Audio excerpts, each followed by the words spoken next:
자, 이번엔 간밤 이슈들을 또 가장 발빠르게 진단해 주실 두 분을 모셔봤습니다. LS증권의 김성주 팀장, 유진투자증권의 김지혁 PB 두 분과 함께합니다. 안녕하십니까? 네, 안녕하세요. 간밤에 종전 협상과 관련돼서 또 이제 긍정적인 메시지들이 많이 나온 것 같습니다. 특히 국제 유가가 한 5% 정도 급락을 했는데 국제 유가의 하단을 어디까지 좀 열어놔도 괜찮을까요? 지금 현재 뭐 80불까지도 빠졌고요. 그 이하까지도 좀 빠지고 있는데 저는 개인적으로 생각해서는 일단 현재 배럴당 한 80에서 70불 선으로 유지하지 않을까. 왜냐하면 그 전에 이제 배럴당 60불까지는 내려갔었는데 그때 모습을 보였었는데 현재 이제 전쟁이 끝나더라도 이제 전쟁 전에 이제 뭐 물동량이나 아니면 생산할 수 있는 뭐 그 인프라들이 많이 망가졌기 때문에 그렇죠. 결국 공급망이 정상화되기까지 좀 걸린다라는 얘기인 거죠. 네, 그래서 한 80%까지 뭐 완벽히 복구되는 데는 뭐 한 최소한 4, 5개월에서 6개월 정도는 걸릴 것 같고 100% 이제 그 전까지 수준으로 완벽하게 회복되기는 한 내년 1, 2분기 정도가 되지 않을까 해서 이번 하반기나 연말까지는 한 7, 80불대에서 유지하고 있지 않을까라고 생각됩니다. 그러니까 어쨌든 전쟁 전 수준 뭐 $60 정도까지 드라마틱하게 또 떨어질 가능성은 좀 낮게 보고 계신 거네요. 네, 단기적으로는 추가 하락은 여지는 있지만 바닥은 좀 제한적인 모습을 보이지 않을까 싶습니다. 네. 자, 그리고 FOMC 회의 결과 하루 앞으로 다가왔습니다. 내일 이 시간이면 이제 저희도 또 점도표부터 케빈 워시의 발언까지 다양한 얘기들을 좀 내놓을 것 같은데 이번 케빈 워시 데뷔 전에 관전 포인트는 어디에 두는 게 좋을까요, 피비님? 뭐 물론 지금 점도표에 대한 얘기가 굉장히 나오곤 있지만 저는 오히려 케빈 워시 자체가 소통을 그렇게 원치 않아 하는 모습들이 나올 것 같고 사실 기자회견도 굉장히 좀 짧을 것 같다라는 예상이 들고 있어요. 그냥 딱 형식적인 말만 할 가능성이 있다. 네, 결국에는 그러니까 사실 이제 결국에는 이 앞에 있는 이벤트들을 계속적으로 연결해서 이제 봐야 될 흐름이 있는 것 같고 그 전에 사실 파월 같은 경우는 처음부터 끝까지 다 설명을 해줬었거든요. 그렇죠. 근데 이제는 이제 변호사 출신이어서 그런 네. 것 같기도 하고요. 이제 그런 설명이 저는 점점 없어지는 이런 첫 회의라고 저는 생각을 하고 있고요. 다만 결론은 결국 완화적 스탠스를 저는 계속적으로 내비칠 수밖에 없는 케빈 워시다라고 생각을 하는데 사실 그 완화적 스탠스는 이미 유가 하락으로 저는 증빙이 되는 것 같고 어제 20년물 국채가 굉장히 입찰률이 괜찮기도 했고요. 예, 그렇죠. 더군다나 어제 BOJ에서 1% 금리 인상을 했는데 사실 뭐 이렇게 금리 인상하다 보면 계속적으로 나오는 단어가 엔캐리잖아요. 엔캐리 그렇죠. 리스크. 근데 전혀 엔캐리 리스크에 대한 부분은 나오진 않았습니다. 엔화가 오히려 계속적으로 약세로 돌고 있고 사실 뭐 이 우에다 총재 같은 경우도 제한적으로 이제 어떤 매파적인 발언들을 했기 때문에 시장이 아는 이 선에서 그렇기 때문에 오히려 저는 지금 같은 경우는 좀 그린스펀의 예전에 연준 의장 예. 때의 흐름을 보고 결국 점차적으로 완화적 스탠스로 갈 수밖에 없지 않나라고 생각하고 있습니다. 그러니까 케빈 워시가 소통을 직접적으로 하진 않더라도 그래도 매파 스탠스보다는 좀 완화적인 스탠스를 취할 가능성이 있다. 이렇게 좀 코멘트를 남겨주신 것 같은데 팀장님 생각은 어떠세요? 내일 관전 포인트는 어디에 두는 게 좋을까요? 저도 뭐 다들 이제 비슷하게 생각하신 것처럼 뭐 점도표하고 이제 케빈 워시의 이제 첫 기자회견, 케빈 워시의 입에 가장 중요하다고 생각은 되는데 점도표 같은 경우는 현재 아마 1, 2회 정도 이제 인하를 할 거다라고 적혀 있는데 이게 만약에 0회로 표시가 된다고 하면 인상 방향으로 스탠스가 바뀌는 거거든요. 그렇죠. 그렇게 되면 시장은 좀 큰 충격을 줄 것 같은데 이번이 아무래도 케빈 워시의 첫 이제 FOMC 미팅이다 보니까 그다음에 또 한 가지는 트럼프의 뭐 측근. 트럼프 네. 대통령이 직접 지명한 사람이기 때문에 시장의 안전을 우선시하면서 이번 첫 FOMC 미팅은 좀 조용히 지나가지 않을까 싶은데 한 가지 우려스러운 거는 지금 ECB나 BOJ에서 다 금리 인상을 시켜버렸습니다. 그렇죠. 그러다 보니까 글로벌 중앙은행들이 좀 매파적인 움직임을 많이 보이면서 그거에 좀 동조하는 모습을 보이지 않을까라는 좀 우려가 좀 섞여 있습니다. 네. 그러니까 두 분의 의견을 좀 종합해 보면은 어쨌든 금리 동결은 유력하고 케빈 워시도 생각보다는 조금 더 완화적인 스탠스, 시장이 우호적인 그런 발언들을 내놓을 가능성이 있다. 이렇게 좀 얘기를 해주셨고요. 자, 그리고 스페이스X 얘기를 저희가 또 빼놓을 수가 없겠죠.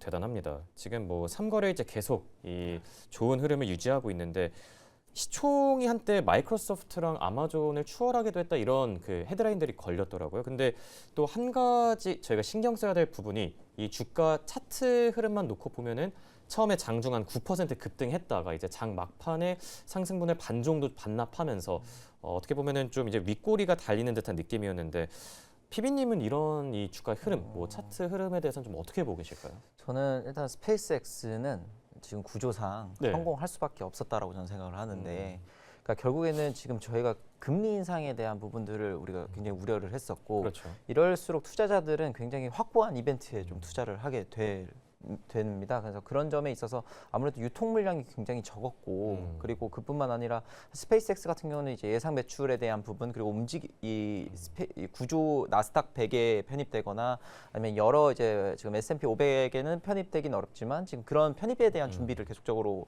뉴스에 내비치고 있었거든요. 거기다가 사실 트럼프 대통령도 이 스페이스X 관련한 어떤 이 우주 관련한 얘기들을 계속 해줬기 때문에 저는 지금에 있는 주가는 계속적으로 강할 수밖에 없다라고 생각을 하고 있고요, 구조상.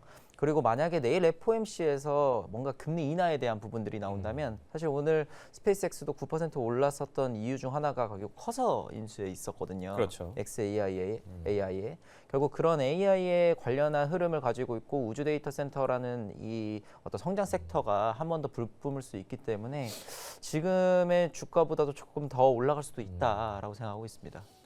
근데 어쨌든 오늘 자체는 좀 전강 후약 장세가 나타나면서 랠리가 이거 혹시 끝난 게 아니냐 이런 얘기들도 나오고 있던데 좀 과하다라고 보시는 걸까요, 그러면? 저는 아직까지는 더 오를 룸이 남아있다. 예, 예. 오를 룸이 남아 있다라고 생각을 하고 있고요. 뭐 사실 오늘 시장 빠진 거 보면 다 빠졌습니다. 뭐 그렇죠. 예, FMC 우려를 통해서 지금 뭐 반도체도 어제 5% 경계감이 좀 짙게 깔린 것 예. 같더라고요. 근데 그거에 비해서는 어느 정도 주가의 상승으로 이제 끝났었기 때문에 아무래도 지금 같은 경우는 스페이스X가 뭐 급락을 하겠다라기보다는 좀 긍정적으로 볼 필요가 있다라고 생각하고 있습니다. 네.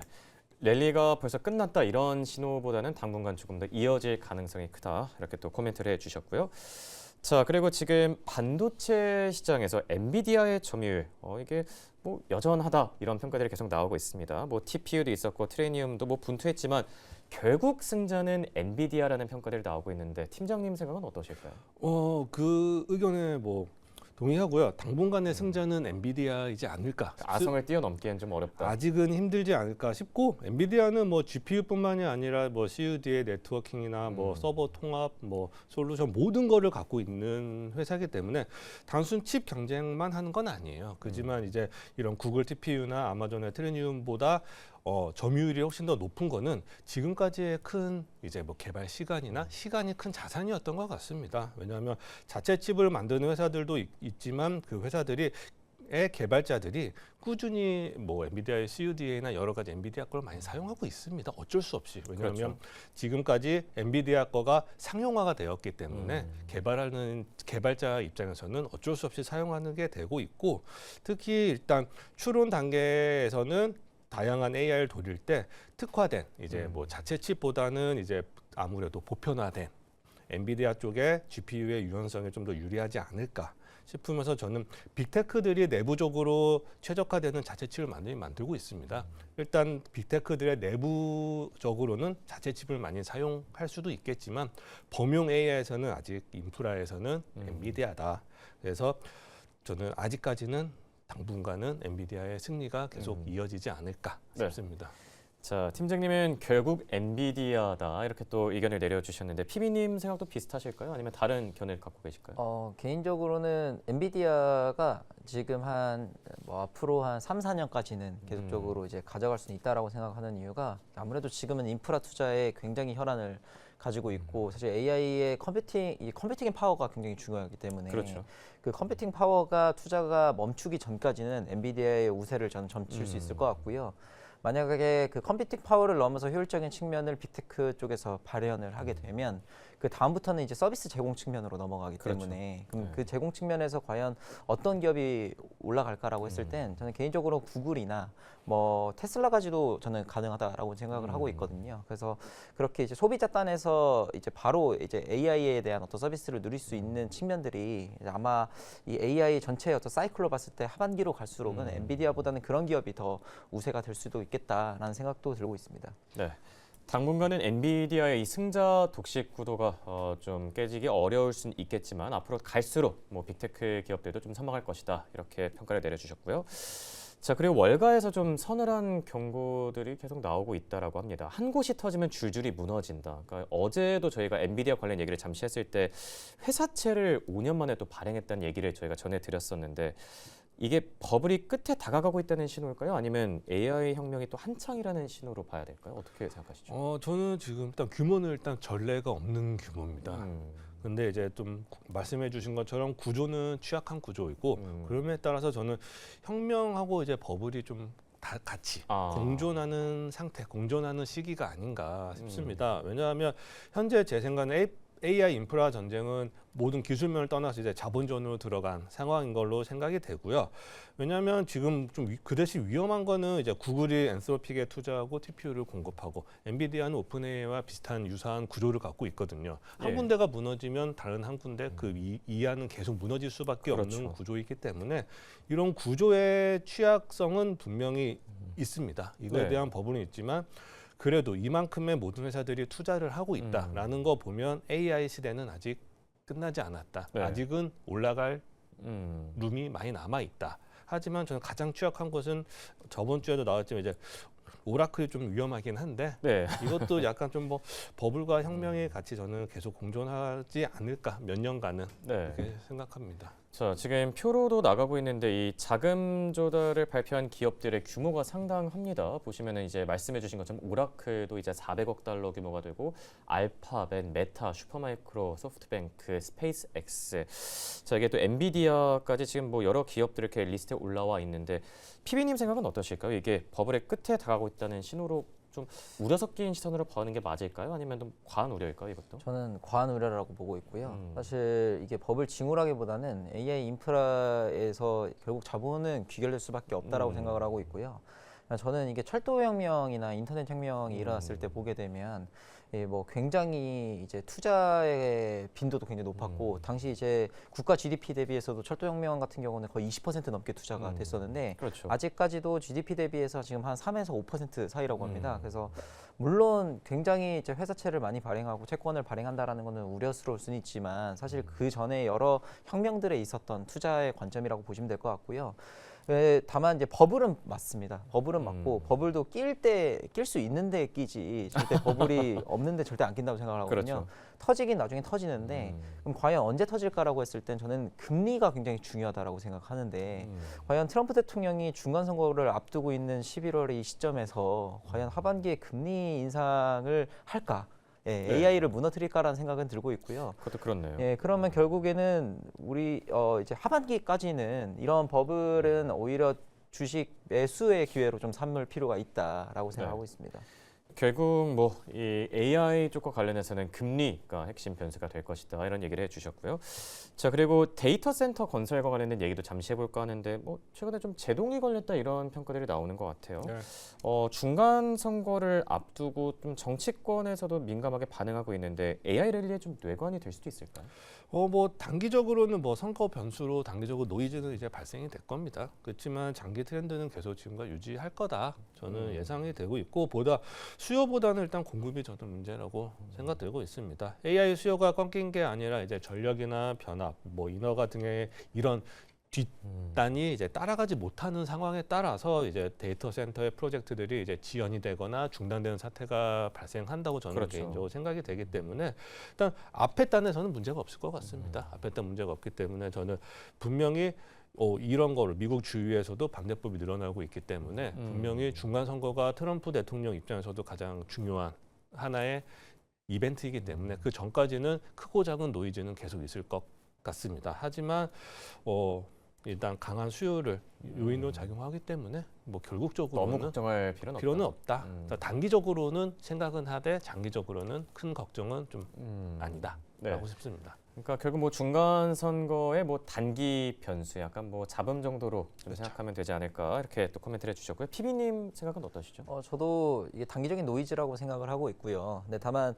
이런 지금 정치권의 반대가 일어난다라는 거는 결국 전기 가격이 굉장히 올라서라고 저는 생각을 하고 있고요. 그럼 어떻게든 이 전기에 대한 전력에 대한 부분들을 공급을 하기 위해서 굉장히 뭐 트럼프 행정부에서도 굉장히 이제 고민을 하고 있을 거고. 그렇죠. 그래서 최근에 이제 뭐 국내나 이제 해외 주가를 보게 되면 사실 뭐 전력주 같은 경우도 조정을 받다가 다시 좀 반등이 나오고 있고, 그뿐만 아니라 최근에 이제 신재생 에너지까지도 굉장히 좋은 흐름을 보이고 그렇죠. 있거든요. 그래서 결국에는 전력 공급을 누가 가장 효율적으로 하고, 그리고 아마 전력 공급을 어디서 다 가져올 수 있냐라는 게 핵심 포인트지 않을까라고 생각하고 있습니다. 그러니까 어떻게 보면은 그쪽으로는 또 이런 노이즈들이 또 수혜 이슈로 또 작용할 수도 있는 거네요. 네, 맞습니다. 아무래도 전기 가격을 낮추는데 굉장히 이제 집중을 할 거고, 그리고 최근에는 이제 트럼프 대통령도 이 전기 가격을 낮추기 위해서 빅테크 너네가 직접 투자해 이런 얘기도 하고 그랬었죠. 있거든요. 그래서 그런 점들에 있어서는 사실 이런 어떤 반대는 당연히 노이즈라고 생각을 하고, AI 성장을 위해서는 계속적으로 좀 데이터 센터나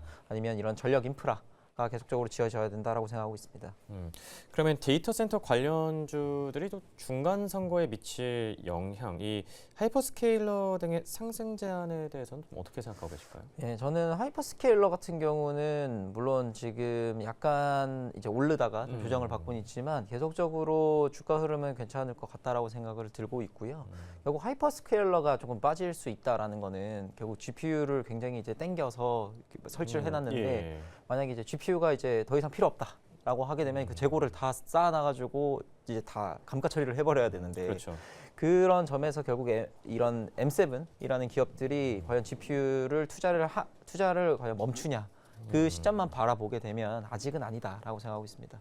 팀장님 생각은 어떠시죠? 저도 하이퍼스케일러 네. 기업들의 주가 흐름 좀 어떻게 예상하실까요? 저도 그게 크게 제한되지는 않을 것 같습니다. 왜냐하면 일단 규제가 특정 지역의 개별 프로젝트를 뭐 지연을 시킬 수 있을지언정 중단까지는 힘들거든요. 그렇죠. 그러면서 모든 이제 빅테크들이 이미 미국뿐만이 아니라 다른 해외, 유럽이나 중동이나 뭐 다른 아시아들의 이제 투자를 분산시키고 있는 이제 전략을 지금 사용하고 있거든요.